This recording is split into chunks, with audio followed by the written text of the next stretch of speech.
안녕하십니까. 조갑제TV 시청자 여러분, 저는 조갑제닷컴의 조세별입니다. 최근 4.15 총선 선거 조작이 있었다라고 주장하는 측에서 4.15 부정선거 100서를 발간했습니다. 총 102페이지 분량의 아주 많은 양의 내용이 담겨져 있는데요. 자, 그런데 이 100서에 담긴 내용 대부분이 기초사실조차 확인하지 않은 오류투성이다. 그래서 자유애국진영이 정말 이런 거짓 선동에 매몰되어서는 안 된다라고 아주 호소하고 계신 분이 있습니다.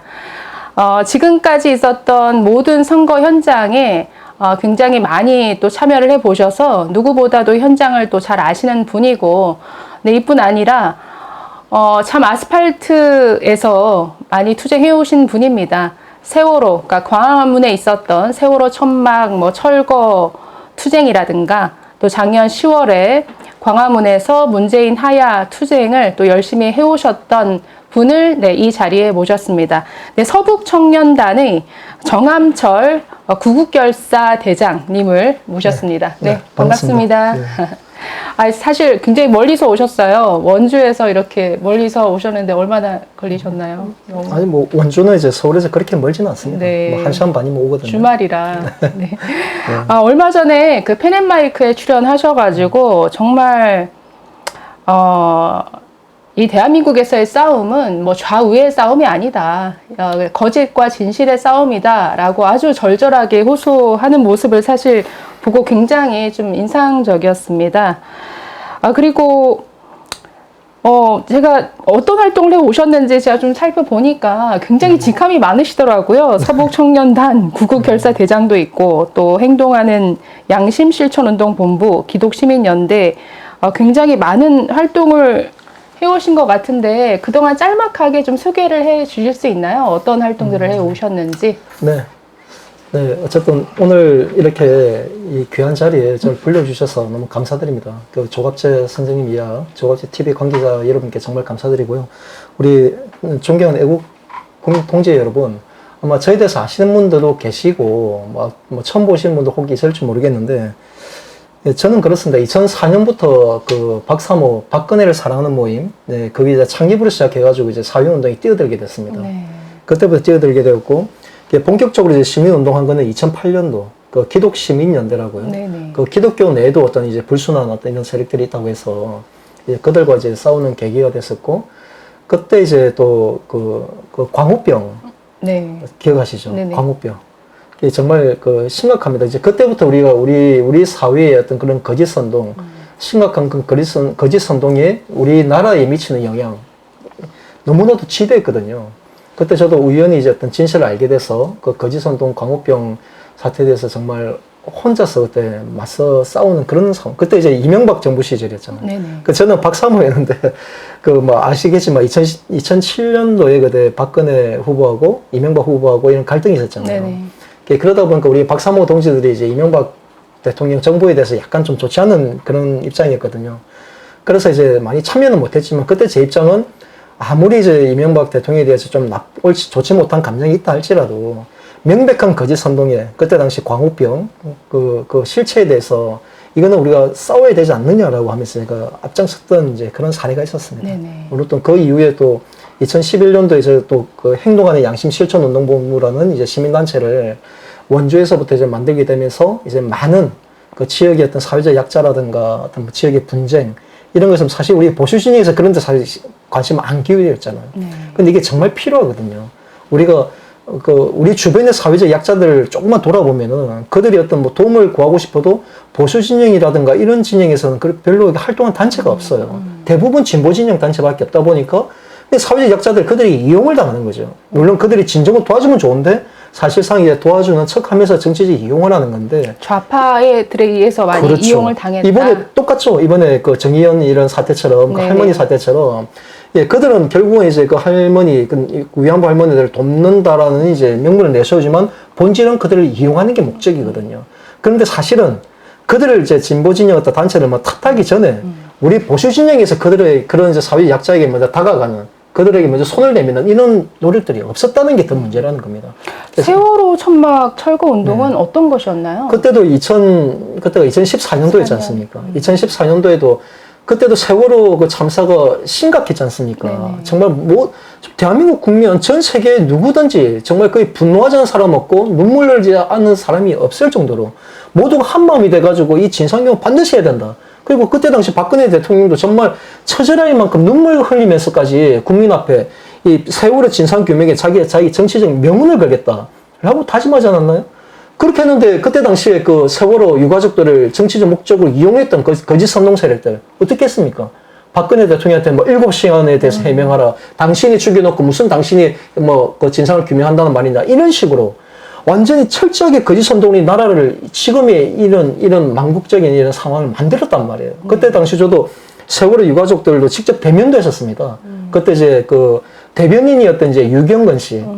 또 직접 제가 만나서 대화 나눴고, 뭐, 그리고 뭐 유민 아빠 김용호 씨도 직접 만나서 제가 이제 거기 세월호 천막 찾아가가지고 직접 대면에서 대화까지 나누면서 우리 진상 규명을 위해서 정말 힘을 모아야 된다. 그러기 위해서 내가 안건까지 제시도 했었어요. 세월호 때도 어쨌든 현장에서 뭔가 유가족들을 설득하기 위한 노력을 하셨는데 물론이죠. 네. 결국에는 네. 뭔가 선동 세력에 의해서 그들이 어떤 이용 당한 결과로 결국은 이어졌다라는 말씀이신 거죠. 그렇죠. 결국은 이제 그게 탄핵으로까지 이어졌으니까. 네, 결국은 그때도 제가 그 유가족분들한테 얘기를 했어요. 자칫하면 당신들이 정말 이제 망국, 정말 이거 역사에 정말 수치로 기록이 남는다. 자녀 잃은 아픈 그 고통 누군들 모르겠냐. 네. 함께 이거 극복하는 이제 그걸 문제를 바로잡고 세워가는 계기를 삼아야 되는데 자칫하면은 이걸로 나라가 두동강이 나버리고 나라가 지금처럼 이런 상황이 돼버리면은 모든 책임은 당신들한테 갑니다라고 경고했는데 결국은 이제 이런 상황이 된 거죠. 그런데 지금 뭐 언급하셨듯이 뭐 광우병 선동이라든가 세월호 선동이라든가 지금 같은 맥락에서 지금 이번 4.15 총선 선거 조작을 주장하는 것도 하나의 같은 종류의 거짓 선동이라고 보시는 건가요? 정말 이제 물론이고요. 이게 너무 제가 심각하게 생각하는 게 이게 원래는 우리 매 선거 때마다 이런 부정선거 의혹을 우리 자유진영에서 얘기한 적이 없었어요. 과거에는 2017년도 보궐 대선 직후부터 지금까지 3년째 계속 이어져 오고 있는 겁니다. 네. 그때 저도 깜짝 놀랐어요. 2017년도 보궐 대선 당시에 그때 제가 우리 뭐 알다시피 우리 탄기국에서 창당을 했던 태극기 애국신당 새누리당 제가 강원도당 위원장을 맡고 있었거든요. 그러니까 위원장이니까 선거 과정이 모든 과정을 알잖아요. 사전에 선관위에서 공문이 오고 뭐 참관인부터 해가지고 이거 다 하고 하는 게 다 하기 때문에. 근데 선거 당일부터 해서 사전투표일 당일 우리가 또 패배가 됐죠. 완패를 했죠. 완패하자마자 갑자기 불러준 게 우리 당원들부터 시작해가지고 투표용지 뭐 2가지 가짜 투표용지 했다면서 난리가 난 거예요. 깜짝 놀랐어요, 그때부터. 그래가지고 이건 뭐지 싶어가지고 제가 너무나 답답하고 혹시 나도 그런가 싶어서 나도 검증할 정도로. 하도 이제 여백 없는 투표용지 했다고 하니까 여백 있는 거 없는 거 2가지를 했다니까 있을 수 없거든요. 네네. 내가 그전에도 매번 이제 투개표 현장을 참관했기 때문에 투표 현장에서 그렇게 2가지 투표용지를 줄 가능성이 제로예요, 제로. 그 시스템을 이해한다면은. 그런데 그런 말 하기엔 나도 생각해보고 나도 이제 여백 없는 거에 찍었나 이럴 정도로. 그래가지고 우리가 그 사전에 선관위에서 공문이 다 오잖아요. 책 짜고 다 오거든요. 네네. 다 찾아봤어요. 찾아보니까 이거 웬걸 그 유무효 투표에 대해서 예시표도 팜플렛이 미리 날라와요. 우리한테. 우리가 알아야지 그걸 가지고 참관인들 교육을 시키기 때문에. 네네. 보니까 또 여백 있는 투표용지예요, 다. 그래가지고 우리 그때 같이 있던 사무차장하고 이분들한테 이걸 보여주면서 이제 아니 바르고 여기 투표용지 여백이 있는 투표용지라는 거 다 나와 있지 않느냐. 그런데 여백 없는 투표용지 했다는 거 아니 일반인들이 그렇다면 내가 그나마 이해를 하겠지만 선거 관계자분들까지 그런 말 하게 되면 결국 당신 그러면 가짜 투표용지 알면서 찍었단 말이냐. 도대체 뭐 하자는 거냐고 지금. 그래가지고 그때부터 제가 싸우기 시작한 거예요. 네. 근데 그때와는 사실 비교가 안 될 정도로 지금 올해 4.15 총선 의혹은 굉장히 다방면으로 의혹 제기가 이어지고 있어요. 처음에는 통계로 시작했다가 뭐 여러 투표함, 뭐 봉인지 문제, 뭐 QR코드, 뭐 서버 조작, 뭐 아주 다양하게 제기가 되고 있는데 의혹을 제기하는 분들은 아니 뭐 의혹 제기도 오타라는 소리냐 이렇게 말씀을 하시거든요. 그런 주장에 대해서는 어떻게 생각하시나요? 근데 정말 우리가 심각한 게 이거 선거법을 보시면 이제 표 이제 이게 뭐라고 하더라? 그 죄들이 그 죄 각기의 벌칙 조항들이 있습니다. 네네. 선거와 관련된 이제 벌칙 조항들이 있는데 특히나 이제 득표 정감죄, 그 표 정감죄 같은 경우는 표를 이제 불법적으로 더하거나 빼거나 네. 하는 행위, 그리고 투표함에 대해서 법령에 의하지 않는 이제 개함을 할 경우, 그러니까 법령에 의하지 않는, 그게 그 개표소 내에서 개표소에서 개함부에서 열지 않고 만약에 바깥 뭐 접수부에서 연다든가 네네. 이래버리면요, 그 처벌 조항이 어마어마합니다. 1년 이상의 징역, 네? 7년 이하의 그 징역 이렇거든요. 네. 1년 이상. 그리고 만약에 선거 관리 그 직원들이 그런 일에 관여가 됐다고 하면은 3년 이상 10년 이하의 징역입니다. 이게 이제 살인죄와도 거의 맞먹는, 그리고 처벌적 엄청나게 커요. 그런데 이런 범죄, 심각한 범죄를 우리가 의혹을 만약에 제기를 한다면은, 이런 선거 부정이라고 의혹을 제기하려면은, 팩트를 근거로 해야죠. 사실관계를.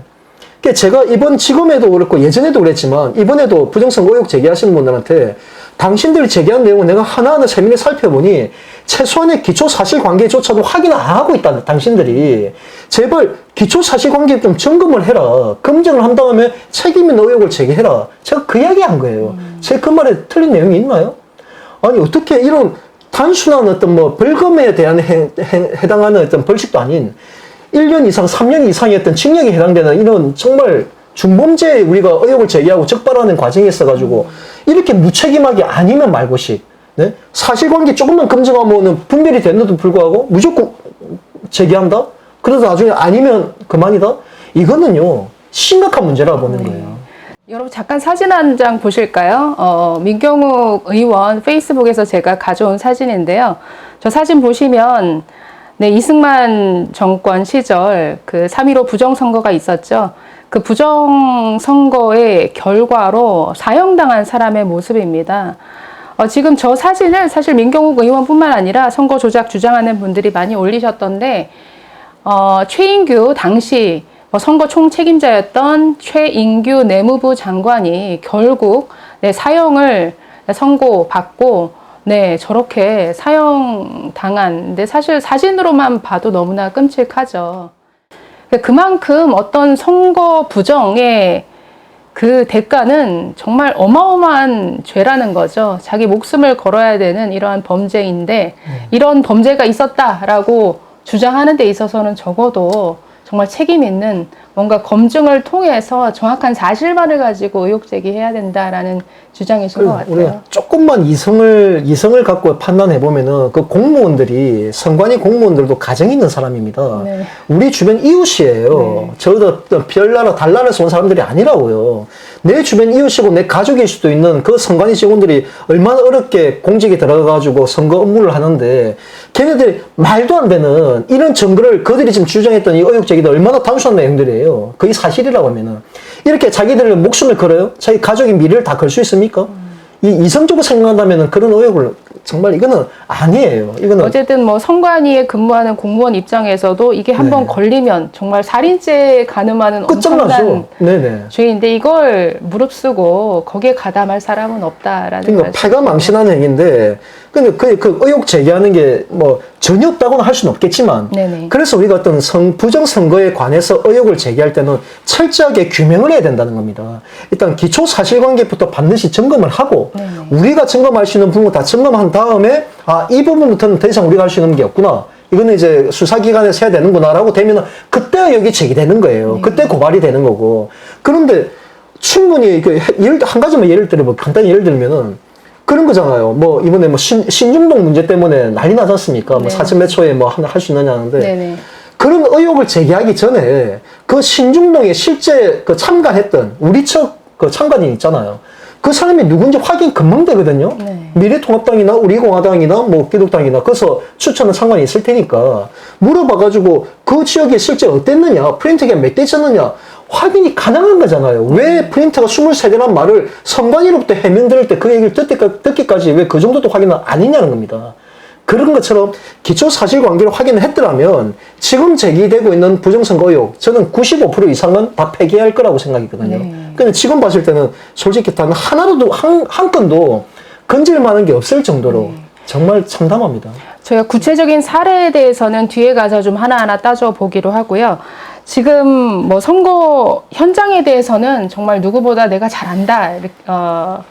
이렇게 생각하시고 네네. 또 많은 분들에게 정말 내가 직접 이거 다 설명해 줄 수 있다라고 또 직접 뭐 전화까지 하셔서 적극적으로 함께 이제 토론해 보자고 제안하신 걸로 알고 있어요. 네. 현장 경험, 뭐 언제부터 뭐 선거 현장을 다녀보셨는지 한번 조금 짤막하게 나는 이 정도로 그래도 선거 현장에 대해서는 잘 아신다. 예, 제가 정말 이제 2004년도 그때 박사모 창립 그때 당시에 총선 때는 제가 천막 당사에 그때 제가 있었기 때문에 네. 그 개표 현장을 못 봤었어요. 대신에 이제 2006년 이제 지방선거 때부터는 제가 개표 관람인으로 그때 참여했었고 네네. 그때부터 시작해가지고 진짜 하나하나 다 지켜봤어요. 물론 제가 생각을 해보니까 2000년도 총선이 있었거든요. 네네. 그때는 제가 군인신문이었습니다. 제대하기 직전이었기 때문에 그때도 이제 군인신문이었지만 이제 그 투표에 대해서 너무 궁금해가지고 그때는 이제 완전 100% 수개표할 때예요. 네네. 수개표할 때였는데 그때도 현장을 내가 구경을 했었고 그런 와중에 내가 1년의 과정들 그 우리가 지금 많이 논란되고 있는 투표지 분류기 있잖아요. 그게 처음 도입됐을 때 그런 분위기. 네. 솔직히 수개표를 하시던 분들이 수개표를 참관하는 분들이 갑자기 어떤 기계가 들어와가지고 한다고 하니까 반신반의도 많았습니다. 네, 이게 그때도 신속하게 좀 신뢰가 떨어졌겠네요. 하겠다라고 하면서 했는데 실제로 제가 이제 개표 현장에 가보니까 초기에 그러니까 2006년도 뭐 2008년도 그때는 초기에는 투표지 분류기 오류가 많이 발생했어요. 네. 진짜. 1번인데 1번이 2번으로 가는 경우 있고 그런 경우가 발생해요. 그러면은 참관인들이 그 적발하게 되면은 그 작동을 중단시켜 버립니다. 네네. 그러면 그 결국은 선관위원장이 내려와요. 와가지고 이제 그 장비를 다시 한번 테스트 해봐요. 해봐가지고 진짜 2번, 3번 이제 오류가 발생하게 되면은 그 장비를 아예 봉인해버려요. 못 쓰게끔. 신뢰가 없기 때문에. 실제로 그런 일이 많았어요. 그때 당시는. 그러다 보니까 선관 입장에서는 당연히 이제 거기 투표 업체, 거기 투표지 분류기를 제조해가지고 납품했던 업체에 대해서 신뢰가 떨어지겠죠. 당연히 그 업체는 배제시켜버리고 성능이 개선되고 또 신뢰성이 확보되는 그런 장비가 도입되는 그런 과정들입니다. 그 과정에서 이제 조금이라도 내가 궁금한 게 있으면은 선관위 직원한테 물어볼 때, 뭐 이렇다라고 듣는 게 아니라 법령을 들어요. 그 공직선거법 몇 조 몇 항에 해가지고 이렇게 하는지에 대해서 제가 확인을 해요. 그래야만이, 저 사람의 말이 아니라, 법에 이렇게 돼 있구나라고 내가 확신을 하고 알 수 있지 않습니까? 네네. 그래서 저는 현장에서 하나부터 열까지, 그리고 이제 그때 당시에 재분류표, 이런 것들도 하나하나 할 때 이게 애매한 게 많았어요. 예배가 없는 투표용지 사용할 때. 그때는 이제 이게 조금 위로 치우치면 위에가 유효표, 무효표 이렇게 되기 때문에 이런 거에 대해서 시비도 많았습니다. 이게 많이 현장에서 적발하기도 하고. 그래서 누구보다도 저는 그때 2004년 실질적으로 2006년부터니까 그때부터 거의 한 14, 5년 그 정도를 매 투개표 현장에서 실질적인 부정감 선거를 혹시나 이제 있을지도 모르는 그걸 감시하기 위해서 실질적인 감시 활동을 해온 사람이에요. 선거 직후부터 지금 선거 조작 이슈가 네. 어떤 통계적으로 이상하다, 있을 수 없는 일이 벌어졌다부터 시작해서 굉장히 이제 여러 의혹들이 더해지고 또 더해져서 지금까지 이어지고 있는데요. 사실은 이 뭐 선거 조작이나 뭐 통계가 조작됐다 이런 것들은 뭐 김어준과 같은 좌파 진영에서 2012년 대선 때 굉장히 강하게 주장했었다가 또 당시에 또 희한하게 어느 순간 또 조용해졌어요. 네. 그런데 지금 좌파 진영에서 하던 그런 선동이 그대로 이쪽으로 넘어왔다라고 보시는 건가요? 제가 너무 안타까운 게 그때 당시도 이제 원래 일단은 우리 우파 진영에서 선거 끝난 다음에 부정선거 의혹을 제기한 거는 2017년이 처음입니다. 네네. 2017년 그 전까지만 해도 항상 좌파 진영, 자칭 진보 진영에서 매 선거 때마다 부정선거 의혹을 제기하는 게 항상 그래왔었어요. 네. 항상 왜? 그들은 근본적으로 자유민주주의 체제 자체를 붕괴시킬 목적으로 그 투표제도, 선거제도에 대해서 자꾸 이제 불신을 양산하는 게 그দের 목적이었거든요. 그러니까 한마디로 황당했죠. 그랬는데, 혹시 아시는 분도 아시겠지만은, 2012년도에도 그때 자익진영에서 이제 김어준이나 걔네들이 박근혜 대통령이 부정선거 당선됐다라고 난리가 났었습니다. 네. 난리가 났었는데, 그때 당시는 2013년도죠. 바로 그 다음 해에 오죽하면 민주당에서 주최를 해가지고 공청회를 열은 거예요. 민주당 의원들이 나서가지고 공청회 열면서 거기 이제 진보 진영에 이제 각종 이제 부정선거 의혹을 제기하는 그들 다 불러 모아다가 쉽게 말하면 2012년 대선 승복을 하자라는 취지로 해가지고 그들의 의견을 들어주고 그에 대해서 해명하는 그런 자를 가졌어요. 아, 민주당 의원들이 직접 나서서 뭔가 그렇죠. 같이 뭐 선거 조작을 주장하는 사람, 반대하는 사람 다 모아놓고 뭐 말하자면 끝장 토론식으로. 네, 그때 당시는 거의 뭐 좌파 진보 진영에서 거의 다 뭐 부정선거 의혹을 제기하는 분위기이기 때문에 네. 근데 물론 그때 했는데 불구하고 계속적으로 또 이어졌죠. 그게 쉽지는 않아요. 하지만 최소한 정당에서 그런 노력들을 했잖아요. 게다가 이번에 2017년도에 그 16년부터일 겁니다. 16년부터인가 그때 이제 잠깐 제가 데이터를 찾다가 제가 못 찾았는데 한번 확인해 보면 찾을 수는 있을 거예요.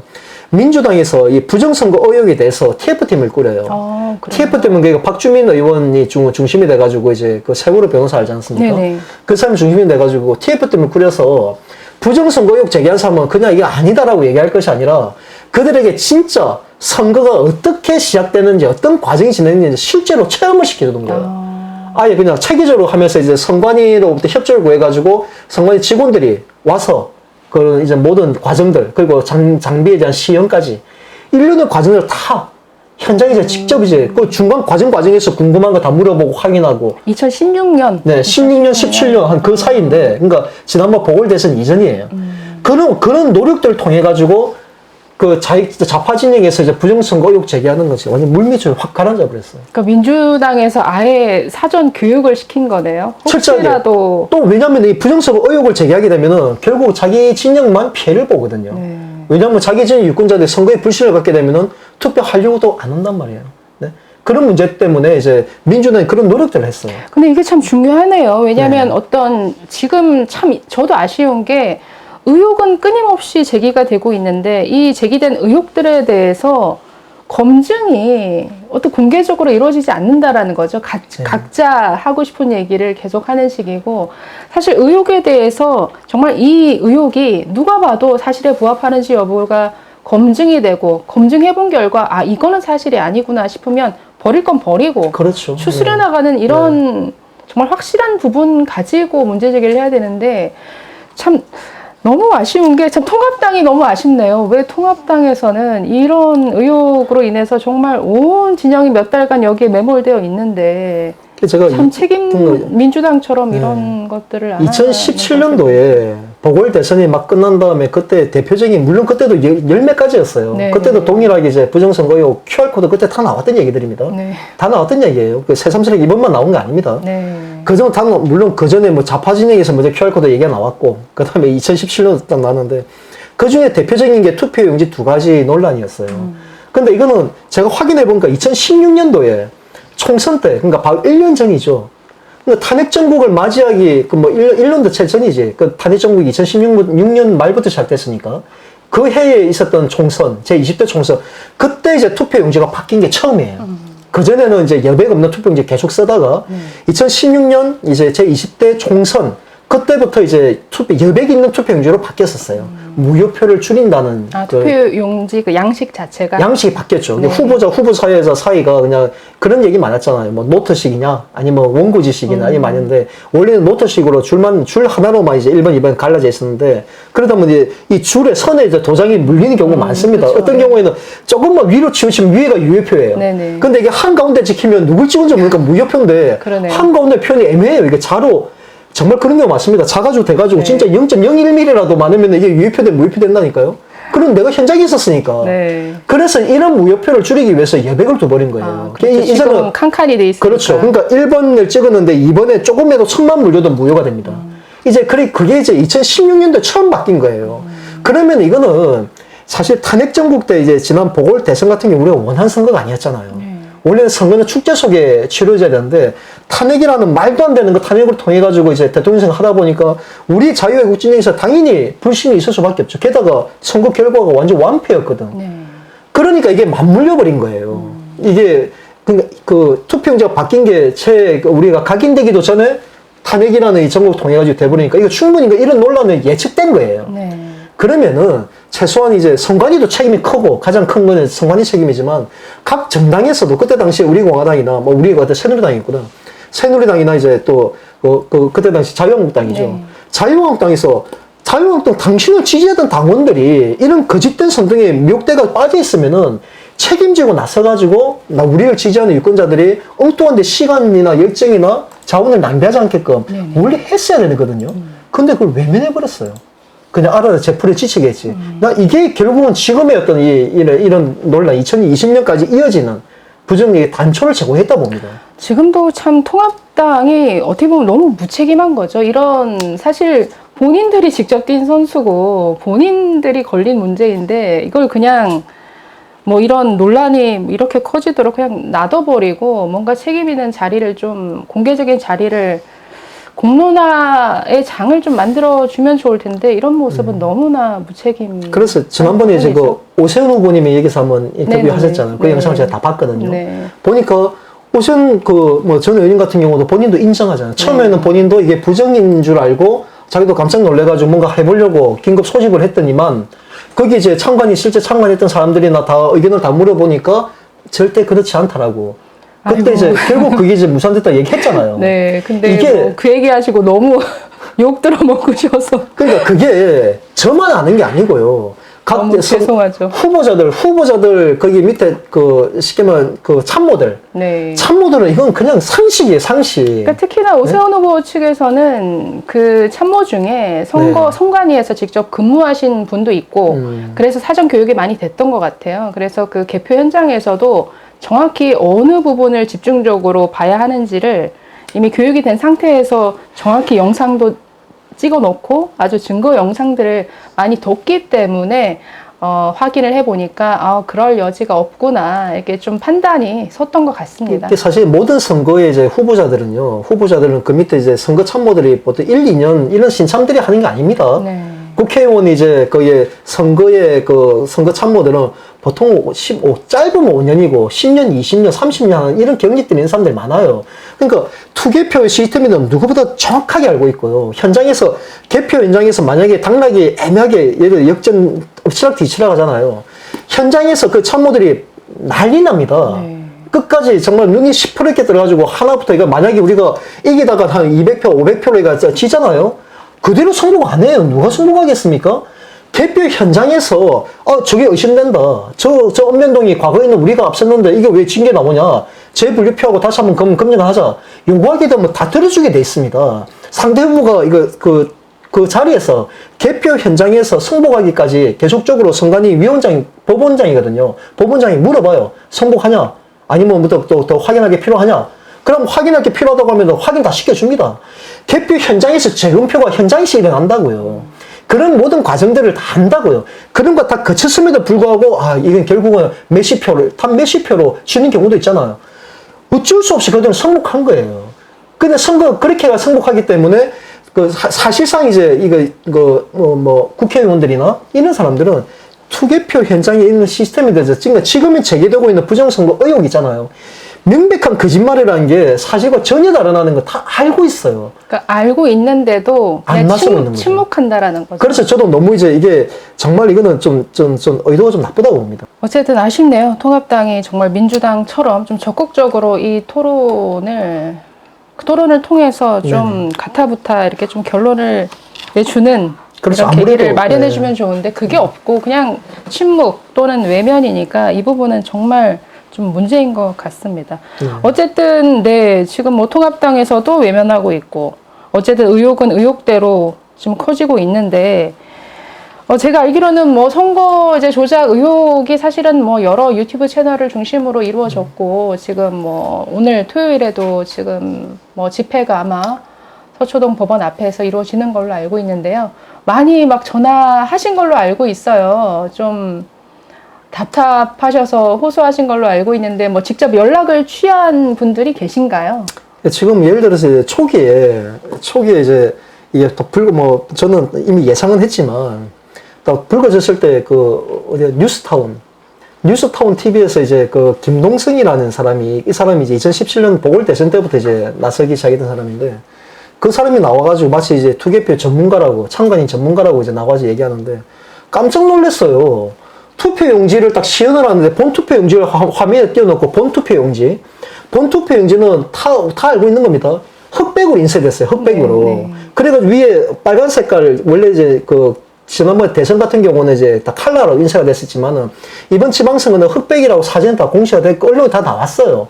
그 청와대 그 선관위 청인이라고 합니다. 사각형 제일 위에 투표 제일 상단에 있는 건데 이걸 이제 화면 딱 띄워놓고서 이제 당연히 흑색이니까 띄워놓고 한다는 얘기가 원래 선관위 청인은 다 빨간색인데 지난번 대선 때도 다 빨간색이지 않았냐? 이번에도 빨간색으로 당연히 나와야 되는데 이 검정색인 거는 프린트를 해서 그렇다. 프린트를 해가지고 집어넣어서 그렇다. 이 이야기를 손상윤 대표하고 같이 맞장구 치면서 하고 있는 거예요. 근데 충격받아가지고 그때부터 이제 손상윤 대표한테 직접 내 문자 보내고, 그리고 거기에 이제 조우석 이제 주필님도 함께 계셔서 그분한테 문자 보내고, 제발 이건 아닙니다. 하고, 그 이외에 가세연, 가로세로 연구소도 직접 내 연락처가 없어서, 그 생방송 중에도 내가 했고, 사무실로 전화해가지고 또 이메일로도 제보를 했고, 제발 날 불러달라. 당신들이 지금 투개표 현장 전문가라고 부른 사람들이 사기꾼들이다. 제가 명백하게 말할 수 있는 거예요, 그거는. 그런 사기꾼들 내세우니 지금 부정선거 의혹이 배가 산으로 가는 거 아니냐. 지금 신의 한수, 네? 신의 한수 그 손혜식 대표님한테도 내가 문자를 여러 차례 보냈고 해가지고 제발 나를 불러달라. 당신들 검증하기 어려우면은 제가 하겠다. 그리고 신혜식 대표 같은 경우는 지난 2017년도에 그때 이제 한성조 장관하고 서양기 목사라는 사람이 있어요. 여성분인데 그 두 사람을 딱 내세우고 패널로 내세워가지고 5구 보궐대선 부정선거 증거가 확인됐다. 증거 잡았다라는 그 특별 방송을 했던 분이에요. 그 시내에서. 내가 그 방송 보고 깜짝 놀랐어요. 진짜 증거가 나왔어? 아까 내가 처음 말했던 것처럼 선거 범죄가 드러나면 처벌 추이가 장난이 아니거든요. 이 나라가 뒤집어질 일이에요. 근데 증거가 나왔대. 확인됐대. 깜짝 놀래가지고 그 영상을 진짜 한 10번 가까이 내가 봤을 거예요. 하나하나 다 보면서 전부 다 검증해봤더니 거기서 제기됐던 10몇 가지가 있는데 하나부터 10까지 전부 다 거짓인 거예요. 기초 사실관계조차 확인하지 않는 명백한 거짓인 거예요. 너무나도 창피해가지고 아마 그때 당시에 신혜식 대표도 방송하면서 본인도 약간 뜨끔뜨끔했을 거예요. 이거 좀 애매한 이상한데 했을 거예요. 결국은 지금 보니까 그 방송이 삭제됐더라고. 동영상이. 신혜식 대표는 과거에 경험을 했거든요. 그런 부정선거 의혹 제기자들이 얼마나 이제 이게 악랄하게 말도 안 되는 거짓말 했는지. 그런데 이번 선거 또 그랬지. 그리고 지금 많이 하고 있는 공병호나 그리고 이봉규 TV 그분들한테도 제가 최근에 이제 개인 전화번호를 확인을 해서 개인적으로 문자도 보냈습니다. 제 실체 다 밝히고 제발 저를 패널로 불러달라 했는데도 아직까지 답이 없습니다.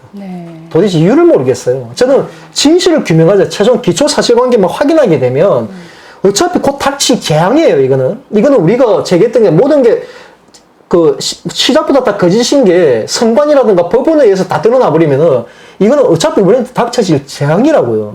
그걸 조금이라도 막기 위해서 우리 스스로 다시 한번 재검증해보자. 그래서 아닌 건 지금이라도 털어내자. 그래야만이 진짜 문제되는 것만 집중할 수 있지 않느냐. 저는 그 입장인데도 불구하고 저를 안 불러요. 연락이 없어요.